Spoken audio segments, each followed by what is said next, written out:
Tell me, though, what's his technique? That last strike, it seems invincible.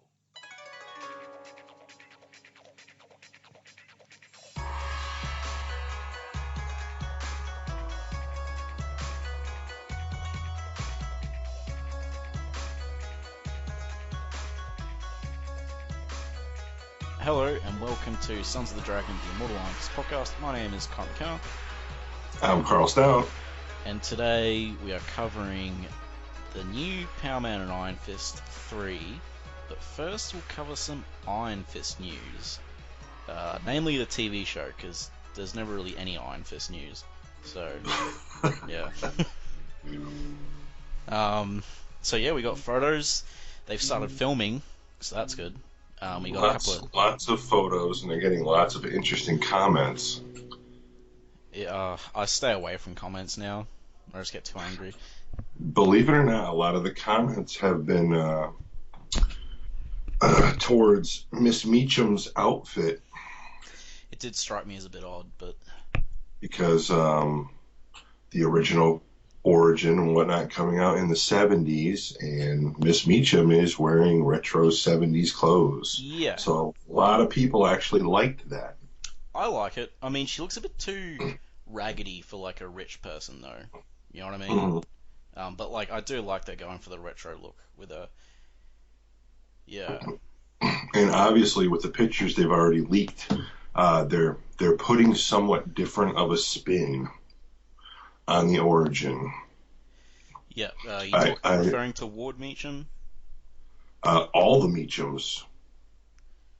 From what I'm gathering from the photos leaked, Danny was a part of their lives when he was younger, and I also think they're going to have the whole trip/accident happen when he's older, and I also think he's not going to be in Kunlun for 10 years. I don't know about that. I haven't seen anything yet to indicate that he won't be in there for a while. I don't think it'll happen when he's older. Yeah, I mean, I remember there was that article with the 4 years thing, but that ended up being a typo. So, yeah, I'm hoping that he'll be there for the same amount anyway. I don't want him to be there for shorter. But yeah, so we've seen Danny and we've seen Joy. Let's talk about Danny. That 70s show, Danny. And yeah, well, this is a little better explanation upon leaving Kunlun and magically showing up in New York 2 days later and clean shaven. This looks like he's got a couple months growth beard on him. And he's back in New York City. And he's dressed in rags. He's dressed in rags, has no shoes, but apparently has purchased an iPod, and I don't know if that's a scene photo or him just chilling in between takes photos, because I don't see it in other pictures. There's only 2 photos where he's got the iPod in. So I'm hoping that's just him chilling out on the side of the set. Yeah, because he does look pretty goofy there as well. Like he's singing in the rain or something. Well, apparently he DJs, the actor. Okay. I think he actually does DJ events where he spins records and whatnot. Okay. Yeah, but he's got a big beard. I mean, they obviously went for a more authentic, hey, I just came from freaking, the Himalayas. But, he's not wearing any shoes, so you think you need shoes to walk that far. I mean, even Kung Fu slippers are better than no shoes. When it comes speaking of Kung Fu, though, that's exactly it. Kane from Kung Fu walking the earth barefoot. True. And I'm also wondering, because it seems like, he's interacting with Joy pretty early on, and as you said, he knows the Meachams, which makes more sense to me, because since in the comic they keep going on about how Harold's his best friend, even though he looks really evil, and they're business partners and stuff, and it's like, well, you think the mustache. you think the families would know each other, Can't trust him. Why not? Look at that mustache. And speaking of Harold Meacham, we got David Wenham. Mm-hmm. And I am sorry, because he's one of my favorite actors. I love him in pretty much anything he's in. The casting so far has been fantastic. Yeah. The only issue I can see, and I'm honestly shocked that no one has said anything because of the wonderful everybody gets offended in this wonderful world. Do you know where I'm going with this? I have a pretty good idea, but continue. In the wonderful world where everyone gets offended by everything because everything is now racist, they cast a Chinese woman as a Japanese girl. And if you go back in history, those two have a whole nother plane of issues. Oh, yeah. Going way back. Well, I think everyone in that general area had issues with Japan. So, true. Yeah, no, I actually didn't even know that, because I didn't really look into the actress that got cast. Yes, she is, I believe, she's half Chinese, and now I can't remember if the other half is white or Hispanic. But she's not full-blooded Chinese. She is. Yeah, I actually have not heard anything about that, which is interesting because No one said boo about it. If anything, everyone's like, great casting. She'll be great for the part. And I'm like, wait a minute. Well, I know most of the. No one's losing it. Most of the people who lost it with the Iron Fist thing was white people. I'm not saying that. I'm saying like a lot of the more vocal crowd was people of our particular pigmentation. But like it might be the case for this. I don't know. I'd be interested to see. Yeah, because I haven't heard anything about it, and I'm actually pretty surprised, to be honest. I thought because I mean I've gotten comments and stuff like on YouTube. Even one like a Canadian, like a Chinese Canadian, I guess, is the term I can think of for it. And he was like, oh, I agree with you guys. I don't mind about Danny and stuff. But I haven't heard anything about this. Yeah, there's a large. I personally have never been to Canada. My friends through school and whatnot. Being in Connecticut, that was a large thing. There was the Canada trip in high school that every year, and a whole bunch of people would go. The main reason why they would go is apparently they real lax on the whole carding law when it comes to drinking. Yeah. So all these fleets of kids would go up there for the Canada trip, which was like Friday, Saturday, Sunday, and one of those days they would get bombed. But they all came back saying they couldn't believe how many Asians were actually up there. They might actually change Colleen to half Chinese. Possibly, but that's it would fit in better. Colleen is a samurai, and a samurai is Japanese.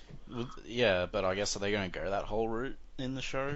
I don't know. Apparently, she has a kung fu school or martial arts school. I mean, I guess we saw a ninja in the first season of Daredevil, so I guess nothing's really off the table when it comes to. Mm-hmm. Yeah. Okay. Just the first season of Daredevil had a ninja in it. Oh well, the second season had a lot of ninjas, but the first season was very Kingpin orientated. Then, hey, look, it's a hand ninja. Whoa! All right, in full costume. That was cool. Anyway. You do have to wonder if they're going to tie those in also. Yeah. Remember, everybody is going to meet sooner or later. This is all going to become one show. The Defenders. And I'm glad they're filming Iron Fist now, because that means it'll be out before the Defenders. I was worried that the Defenders would come out before Iron Fist. Because there's other things that have made mistakes, bringing people in who aren't properly established, like that. A movie came out recently that put too much things in. I think it was called Batman vs Superman with a really stupid subtitle or something. I don't know. I don't want the Defenders. Yeah, I know it's pretty obscure and indie. That's some indie film. Is that the film that was 4 hours and then the the studio stepped in and turned it into 2.5 hours that made no sense. I was reading an interview with the editor for that, and he's like, "Oh, there was even more characters and subplots in the original cut." And I'm like, "Really? More? What is wrong with you people?" Like, Oh yeah, they were trying to get everybody in. Anyway, I didn't want the Defenders to. It wouldn't have been as bad as that if they introduced Iron Fist in there, but I still didn't want them to introduce Iron Fist before he had his own show, and I'm glad that that will not happen. Now, I am curious, are they going to go the whole romance route with Danny and Joy? Childhood friends, comes back, conflicted about her David Wenham dad, who's a psycho. We'll have to see on that. By the way, if anyone hasn't seen Getting Square, you should see it, because David Wenham's in it, and he's a really funny heroin addict. Aren't all heroin addicts funny? No. No. Oh, I'm sorry, I meant pathetic. Oh, right. No, this is a very Australian humour movie. But yeah. I love David Wenham. I'm so glad he's Harold Meacham. That's gotten me really excited. Like, a lot more excited for the show than I was. Not that I wasn't excited for the show, but this is, yeah. You hate it a little less now? No, I don't hate it. No, you hate everything. I don't stop. Yeah. Okay, most things, but. Speaking of hate, nah, that's too strong a word. So. But we also got a couple of teaser pictures as well, like a childhood photo. Yeah, of their sneakers. Yeah, and that's the other thing. Ward Meacham's been changed from the uncle to her brother. Yeah, to the older brother. And her, Joy, and Danny hung out as kids, and it has photos of their sneakers, and of course Danny is wearing green and gold sneakers, symbolising his Australian heritage. Stretch much. It's not a stretch. It's true. You'll see. Oh, brother. There's a reason they've cast Australia's other favourite son, David Wenham, because they're infiltrating Hollywood. Yeah, I don't have a problem with that. You look at Hugh Jackman. Get some Canadians out of work. As I like to call him, Hugh Jackman. And okay, so and the other teaser picture was what was that? It was like something scribbled. Who is Joy Meacham or who is Danny Rand? What was that again? Do you remember that? It was a notepad for like messages for Joy Meacham, and it said "Who is Danny Rand?" with a question mark. So it looks like someone had contacted Rand Incorporated to speak with Joy, either being Danny or somebody calling for Danny, because I don't even know if he knows how to use a phone. Another interesting aspect will be what is different for him from when he left. Goofy. Like, I don't think he'll be goofy given the Netflix shows, but like, yeah. I honestly think they're going to put a whole kung fu spin on the whole thing with the whole. Because let's be honest, why the hell does he need to learn Buddhism? Well, he doesn't really. But he's learning like 3 different types of kung fu, tai chi, and Buddhism right now in his training for the role. The Buddhism part is interesting. I think we mentioned that last time. We didn't really know why he was doing it. I mean, I'm happy he's doing it. Oh, I'm completely happy he's doing it. I still hope he's really angry. I want my...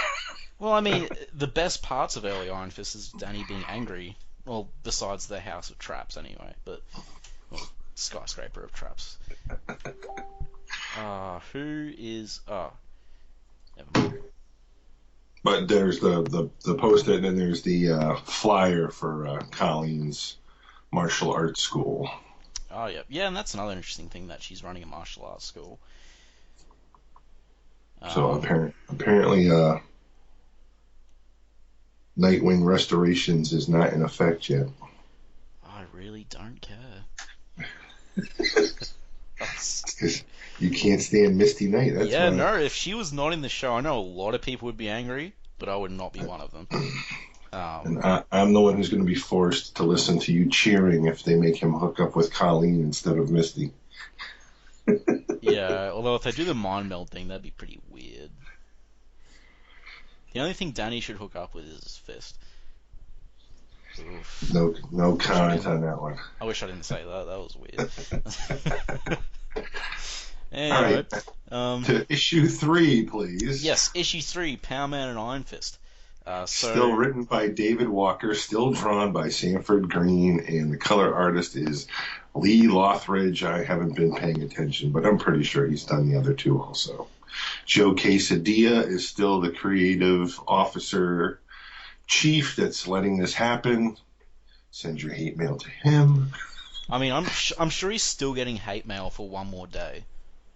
Like, and Jake Thomas is the editor who is asleep at the wheel. yeah. I'm not jaded at all over here. Now the cover is Black Mariah and Jenny high-fiving each other, and Black Mariah is sitting on Luke Cage and Jenny is sitting on Iron Fist, and they both look like they are in pain. In the variant cover, which is drawn by Kieron Grant, Keron, is awesome. Yeah. It's a Danny and Luke back to back with a graffiti wall background. It's just fantastic That's artwork. cool. I don't have access to variants right now, but I'll post them on the page afterwards. I have already posted that one on the page a couple weeks. Yeah, for FYI, dear listeners, Karl is definitely the more active person on Facebook. If you want really intelligent, thought-provoking posts, you can always follow me on Twitter. But if you want nice pictures to look at, yes, you can follow Karl. I'm on Facebook. No, I post there sometimes. Every once in a while, there's a quip of hate from Connor. Hey, a quip of hate. Well, that's a new phrase. I like it. I'm stealing it. He's gonna get T-shirts made up. Yeah. The iron-fisted quip of hate. Oh, that's even better. Bet that'll be in the show. I hope it is. Anyway, so we cut to Luke Cage's house where Jessica is being a jerk. Chewing him a new one as usual. Because he wrecked a shirt. Yes. I can't believe you ruined that shirt I got you for Father's Day. What the bleep is going on? Do you think I'm a fool, Luke Cage? Is that it? And there's Luke looking absolutely pathetic as he goes through an entire closet of yellow shirts. And there's Danny playing with Danielle, who is Luke Cage and Jessica Jones' child, which is named after Danny, in the background where they can clearly hear.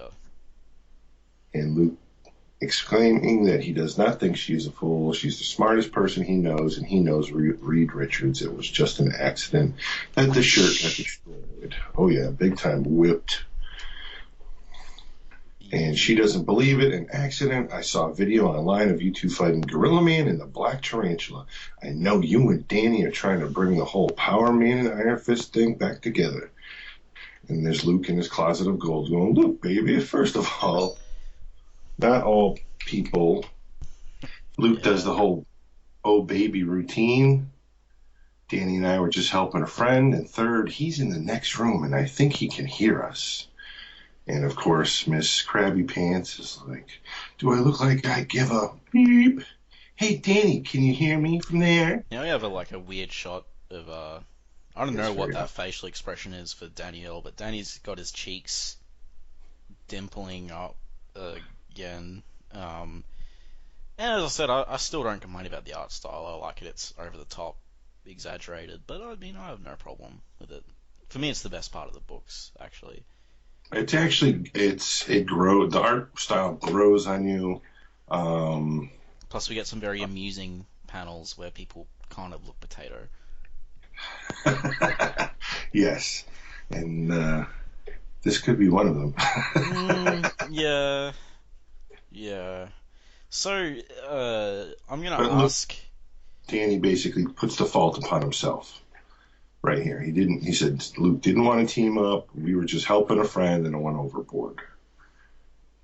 And I'm just going to ask our listeners here, can someone contact us or something?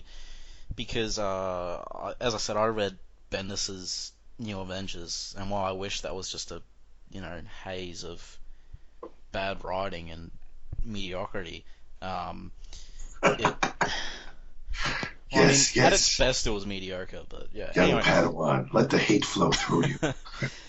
I can't remember Jessica hating Danny at all. Well, not hating Danny, but like hating the whole, just being this cranky and hating her and Power Man and Iron Fist teaming up. And if someone wants to enlighten me as to maybe there's been a comic I've missed or something where actually enlightening both of us, because I don't know of this either. This is a whole new spin. Yeah. I mean, if anything, I remember her teaming up with the two of them to get stuff done before the baby was born. And, well, after the baby was born, they were still functioning as a unit for the New Avengers. Hell, they hired Daredevil as a babysitter at one point. Oh, wait, yeah, no. He sort of just stumbled in. But anyway.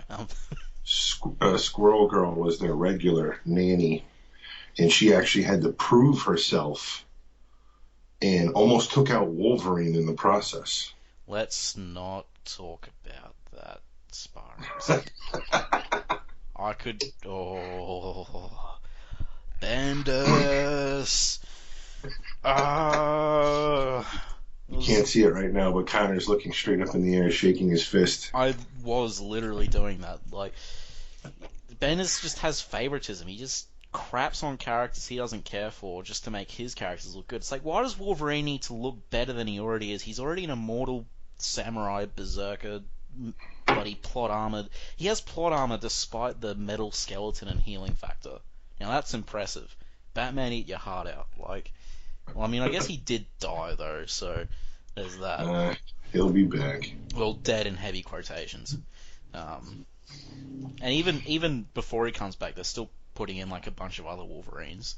One of them literally being him from an alternate universe. Thanks, Bendis. Oh, I didn't know about that one. Yeah, Old Man Logan. He's in 616 now, I think. I don't know why. Some secret war. Oh God. Right, now you're confusing me, and I need a flowchart. What is happening? What is happening to the? It's all events and crossovers and tie-ins. You know what's good about this book? At least it's not bogged down by that stuff. We're changing the name of the podcast, by the way, to Sons of the Tangent. Yes. Sons of the Tangent. Anyway, yeah, let's get back to the issue. So blah blah blah, Jessica's being cranky, whatever. Yeah, we get a 2-panel flashback of catching Jessica up to what has happened. Yeah. And Iron Fist and Power Man having a little bit of an argument, saying, "How many times I got to tell you, Jenny duped us? We don't know for sure. She's working with Black Mariah. We don't know for sure. Danny, a nun told us Jenny was rolling with Black Mariah. A nun. Nuns don't lie. God is their boss." Well, at least here it comes off as Danny's trying to believe in his friend instead of being, stupid like he did before. Mm-hmm. At least he's getting angry about it here, whereas before he's just like, and yeah, that's literally the dialogue if you go back and read it. So you will see that in the speech bubble. Anyway, so Jessica's like, "Ooh, well, what are you guys gonna do?" And then Iron Fist proceeds to explain their plan, which is finding them, because Danny still thinks that it's a misunderstanding. And as he's saying that, it's cutting to Jenny and Black Mariah walking into a joint. Oh, sorry. And then Jessica basically says, "Okay, so Jenny may or may not have played you. She might be working with Black Mariah. What are you two getting ready to do?" I'm glad you asked, Jessica. Yeah, and Black Mariah's... They're walking into what appears to be a 24-hour grocery, which is apparently a front for a gambling event. And she unleashes some demonic voodoo and, well, takes everyone out with weird magic. Yeah, lines. like a weird black whip-like extensions are coming off her body from where the tattoos originally were, tearing apart the place. Everyone's being thrown in the air. Money's flying everywhere. Furniture, people, booze bottles. and Black Mariah's running around picking it all up. Yelling, Yep. cash and jewelry, hand it all over. And then, it just cuts back to Danny and Luke. And Luke In the is, smallest car in the world. yeah, Luke is very big in that car. That's the only way I can describe it. He grows 3 sizes when he's in that car. And Danny points out, so wait, you're not allowed to swear around Danielle, but Jessica can. And Luke goes, Jessica can do whatever she wants, she's the boss. And Danny's like, I know she hates me, and Luke's like, no, that's just the way she shows affection. She yells and swears at you. And they are being tailed by... Yay! The two Reaper of- brothers. Yeah, these guys. Thank God. I would read a comic of just these two, honestly. Every time they're on the book, it's a joy. It's like, oh, good, there you are. A henchman book would be nice. Mm-hmm.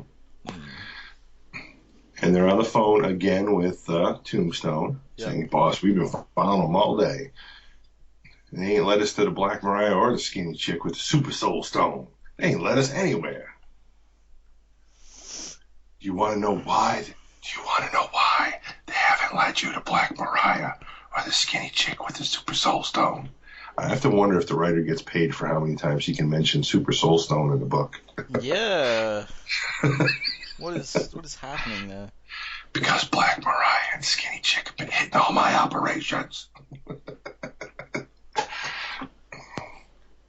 So that's exactly what Black Mariah and the skinny chick, a.k.a. Jenny, have been doing, and Lonnie's not liking it, to the point where he's screaming, whispering into the phone, and he destroys it after yelling, you two idiots telling me, crush.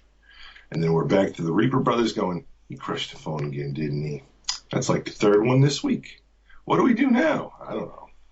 And back to Danny. Now here we get so they're in Doctor Strange's place. Yep, they go to visit Strange. And Danny asks, what are we doing here?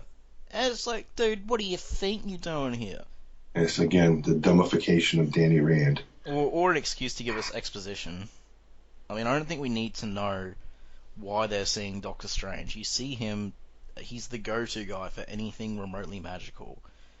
Like, the fact, like, that's explained with... When Doctor Strange is shown, it has Doctor Strange, Master of the Mystic Arts. There, you know, even if you don't know who Doctor Strange is, you know now. That's why they're there to see him. You don't need that exposition there. Anyway, that's nitpicking, but... And the nice little jab of seeing, glad to see the word of your reunion is true. And then they dispute it. Well, not really. And Danny's like, oh yeah, the mystical vision that we were back together as the team. And he's like, I saw a post on Twitter. Yeah. Oh well. Because Doctor Strange is going to tweet. Well, he calls it Twitter, so I guess. So they're drinking tea and telling Doctor Strange what the scoop is, and even Doctor Strange is unaware of such a magical gem. However, he does mention that there is lower level magic that can be used to make mystical and magical items of the untrained and the unaware. And he said they're actually kind of dangerous because street magic, or okie dokie magic as it's called, is inferior. But needless to say, he can't track it because it's not on his radar. In a nutshell. And we're back to the Reaper brothers outside who've been staking out the situation. Yeah. And they witness Danny and Luke leaving Doctor Strange's place. They get back into the world's smallest car, and then back to the Reapers. Saying, do we keep following? I'll note that Doctor Strange... Can you hear me? Yeah, Luke?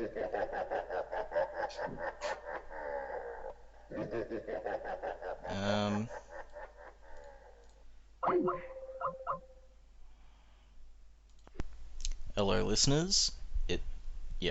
We had some technical difficulties, and unfortunately, Karl will not be joining us for the rest of the episode. Not that we have much left anyway, but yeah. So, like you, I'm sure we all hope that Karl gets back from wherever he got abducted to. Anyway, yes. So, I believe we are up to the part where they hopped into the car. But first, I just want to point out that we forgot to cover it in the show because we sort of talked about it before the show. But I know some people are concerned about Danny not having the dragon brand on his chest. I'm pretty sure he's wearing a flesh-colored T-shirt, so I'm not really worried about not seeing a brand because he's wearing a T-shirt, and maybe the brand will actually look like a brand and not just black paint. That would be nice. Okay, so they've hopped back into the smallest car in the world, and we got the brothers here, the two henchmen. And yeah, so they hop into the car, and the henchmen start following them. Sorry guys, it's a bit weird going back straight into where we left off because it's actually been about a day since that happened. So yeah, oh, and Luke Cage says fiddle faddle some more. And Danny's saying, since Doctor Strange said so, there's no such thing as a super soul stone. And he's just taking Strange's word for it, I guess. And then we cut to Black Mariah's apartment. And Black Mariah is singing about money and throwing it all around her. And Jenny, well, she has black speech bubbles now. She's like, we have enemies to crush, lives to destroy. And yeah, Jenny's getting pretty angry. She's talking about crazy stuff like she wants to dance on their graves and roll around naked in the dust of her enemies' crushed bones and shower in their blood. And that's freaking out Black Mariah a bit. She's a bit worried.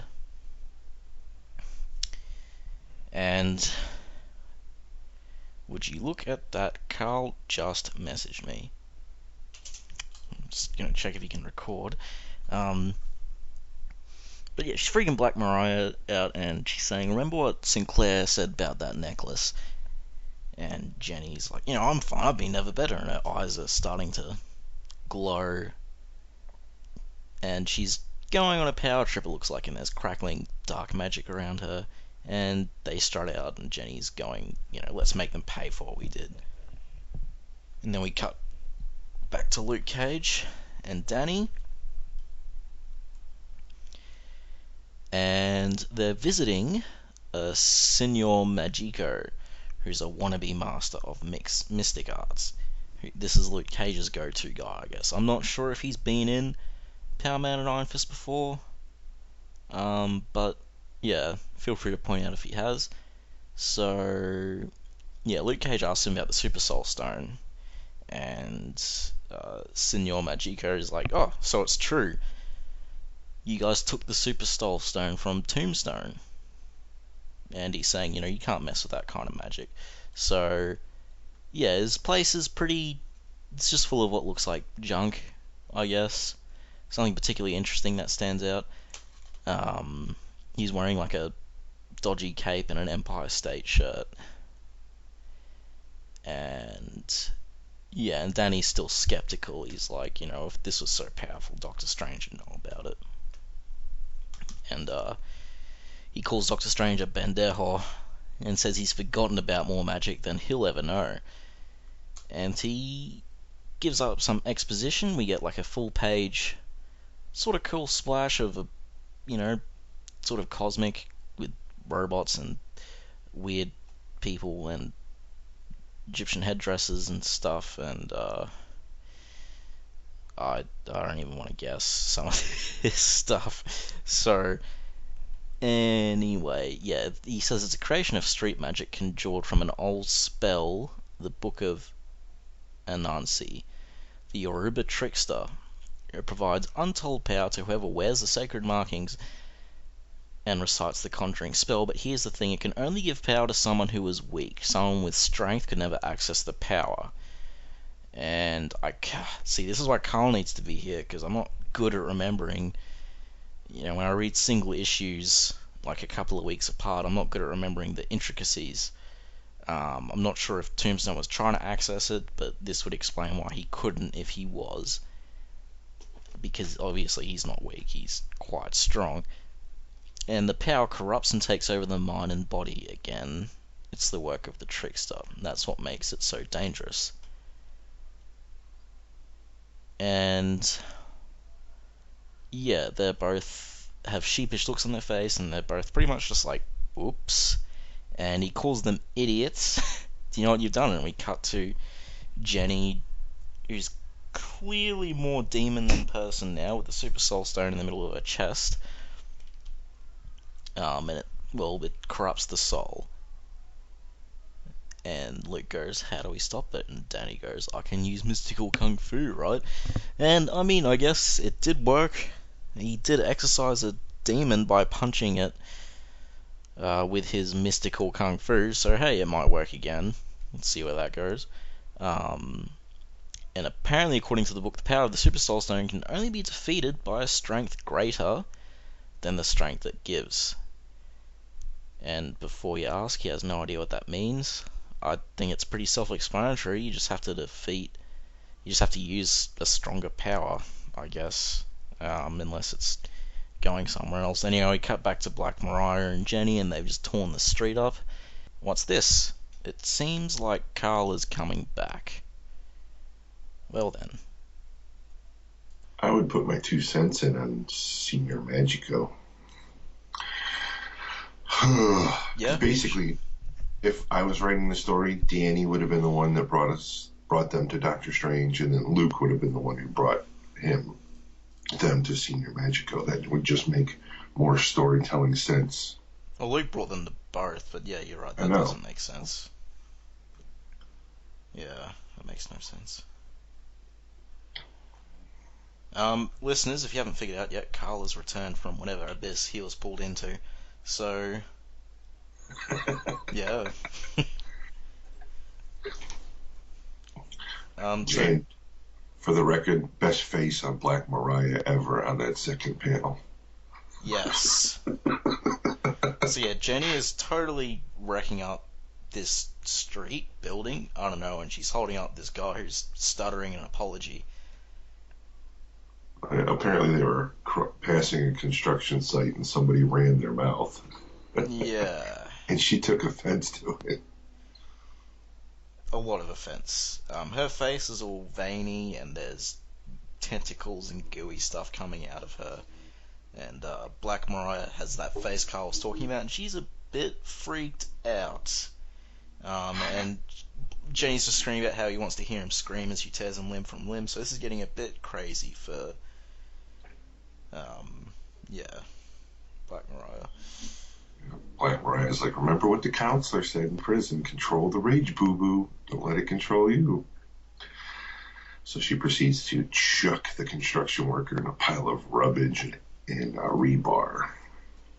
Yeah. That counselor was an idiot. What did she ever do for us other than talk?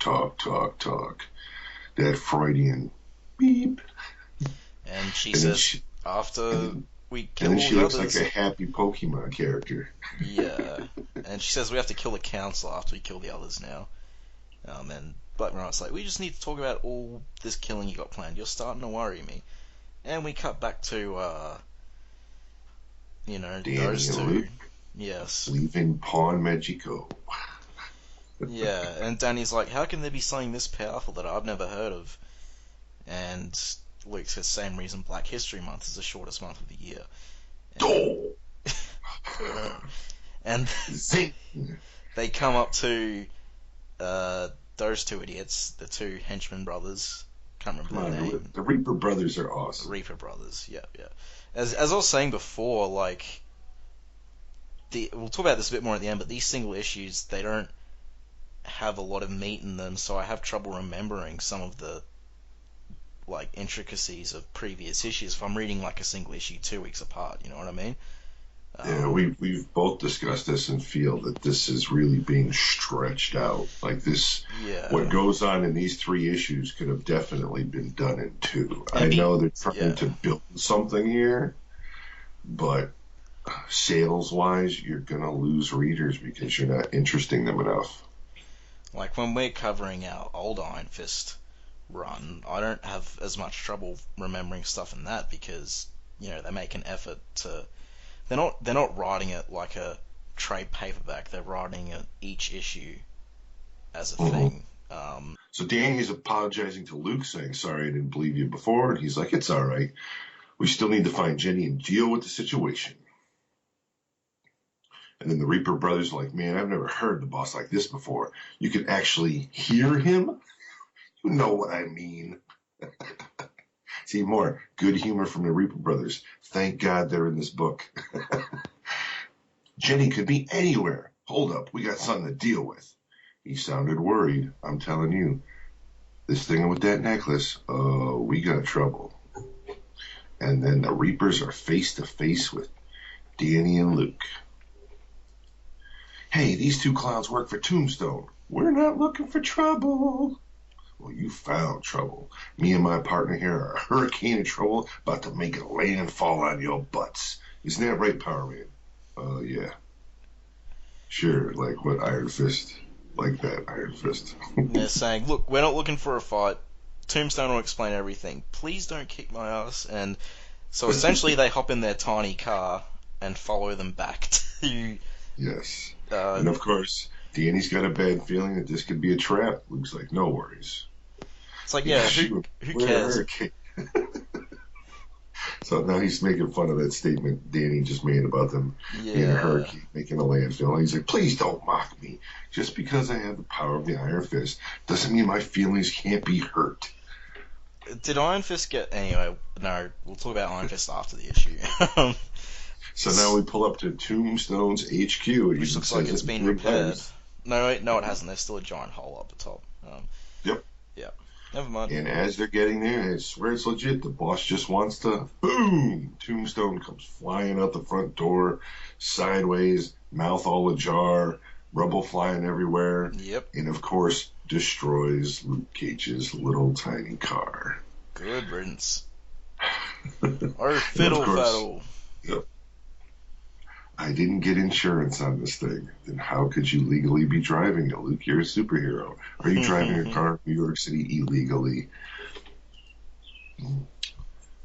Now, the Reaper brothers almost seem happy to be holding Tombstone up in this next panel as they ask him, "Are you okay?" And he goes, "Do I look okay?" He then proceeds to chew out Luke Cage. "This is all your fault. You and Hong Kong Phooey started all this when you stole my property. But that was an misunderstanding, Lonnie. We can make this right." "Good, because I'm hiring you and the Karate Kid." How many references can we make in one book? Hiring us? What you talking about? And we got a... Yeah, that he wants to hire them to protect him, and Luke and him are still arguing, and we see that Jenny and, well... doesn't really resemble Jenny anymore, but Black Mariah are coming out of the rubble to... Yeah, and Iron Fist sees demonic Jenny. He's like, "Hey, I'm sorry I didn't listen to anything you were saying before." I think you were right. Yeah, I think Jenny was playing us. And it's kind of odd because the two panels we kind of see of the whatever Jenny has been transformed into, she almost looks like some Japanese demon from a horror movie that you might see. And then the very last panel, she looks like her parents might have been human and raptor. Yeah. And yeah, the last panel does end on a one-page splash of Black Mariah and very demonic Jenny, pretty much half raptor, half human. And to be continued, so that is the end of the issue. So, well, where to start? Honestly, this has been my favorite issue out of the three so far. I know you don't share my sentiments, but yeah, for me, this had the most happening in it, I guess. There was a couple things that annoyed me, but yeah, I don't know, it just... But like you said, this could be 2 issues instead of 3. It's just way too stretched out. It didn't need to take this long to get to where we are.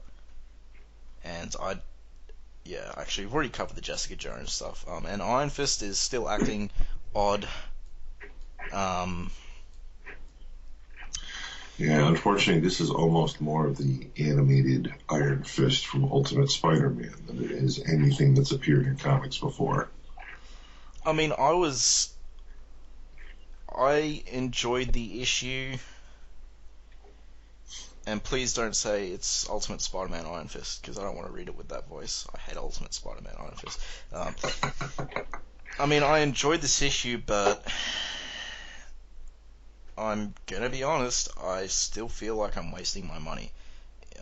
If I wasn't doing this podcast, I would just be waiting for the trade for $20. Because I don't feel I'm getting bang for my buck here. You know, when these issues are setting me back like $9. That's because you're in the crazy land of Australia. Yeah. As I said, it's my favorite out of the three so far, and I'm actually looking forward to the next issue because they're finally going to fight. Which is what I've been waiting for, really.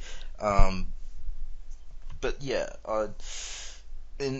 during my solo bit, people will notice I didn't sound anywhere near as excited as I was when I was talking about the news last week, or in the last couple of weeks, 2 weeks ago, and the bonus Daredevil issue I did, and that's because I wasn't very excited while I was covering this issue. Like as I said, I enjoyed it, but yeah, I'm really hoping it picks up. I don't think I hope the series picks up. I don't think it will though. It's not bad. I guess define bad. Like, I guess if I feel I'm not getting my money's worth, then it's bad. But it doesn't really offend me on any level. It doesn't. I'm still. I wasn't like super bored during the issue or anything. Yeah. That being said, I know some people are really enjoying this series so far. I don't get it, but well, good for you guys. Like, I wish I could enjoy it as much as you guys are.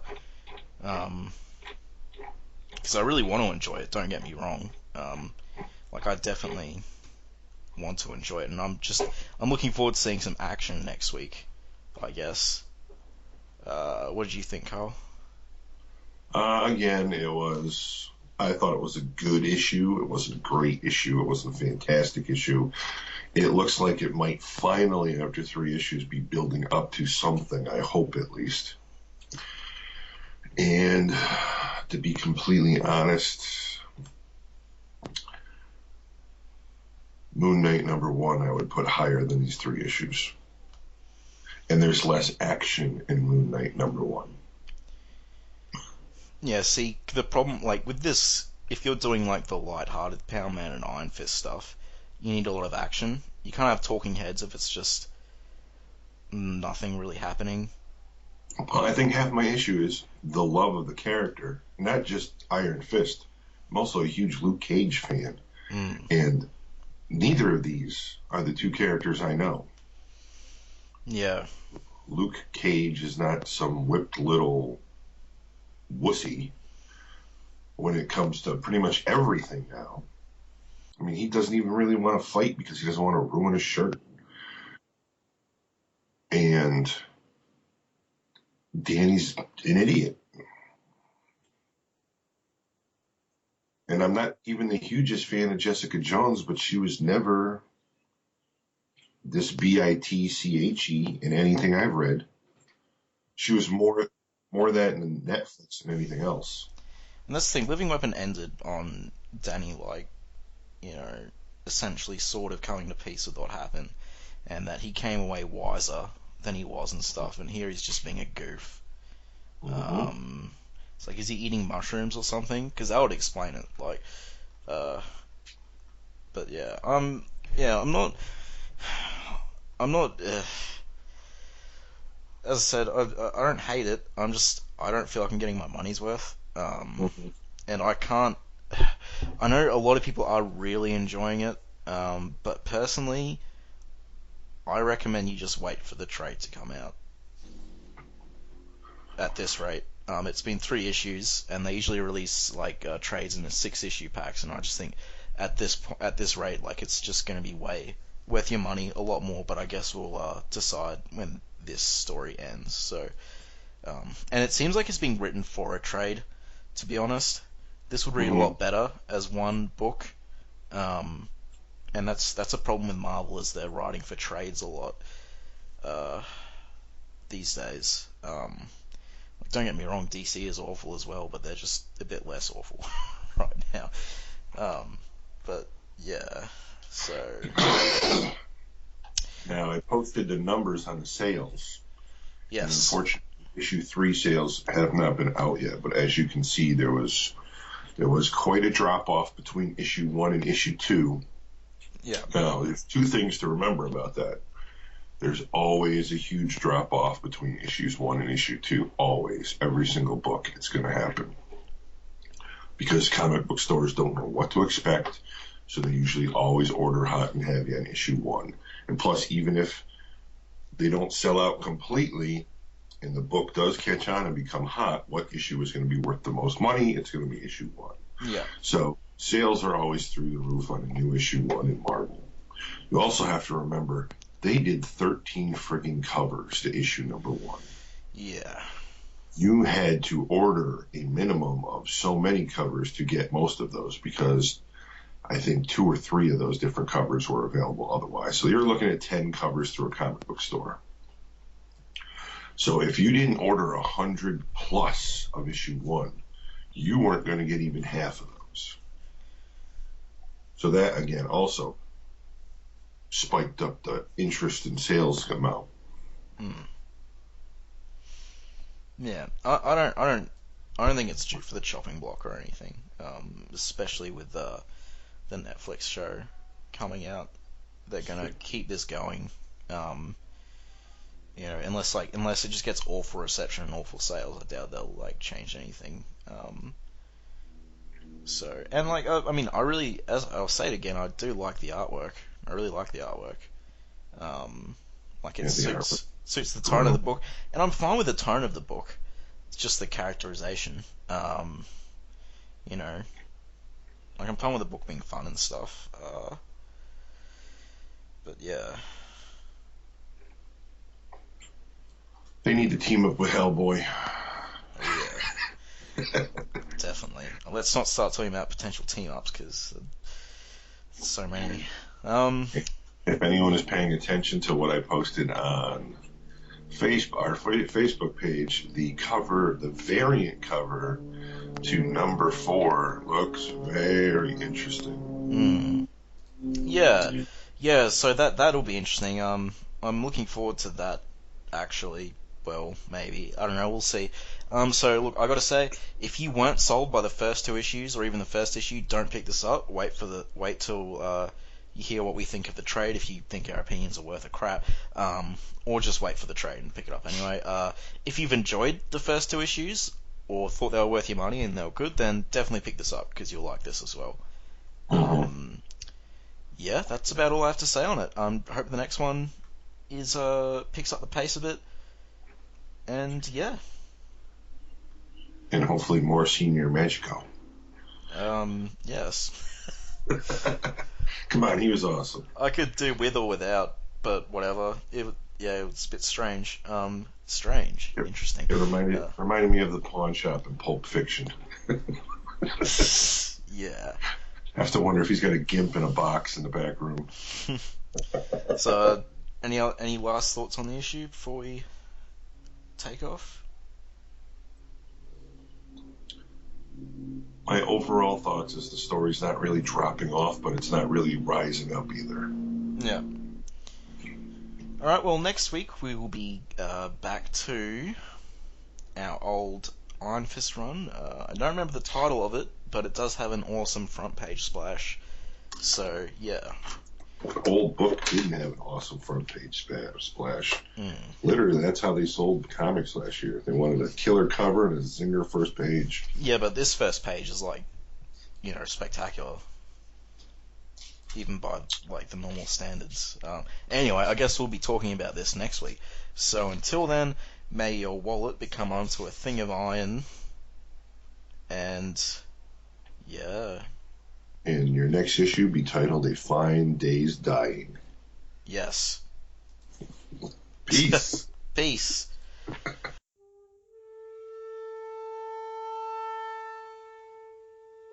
Iron Fist and all other characters in these comics are properties of Marvel and Disney, and any music or images we use belong to their respective copyright holders, and we do this for fun, so please don't sue us.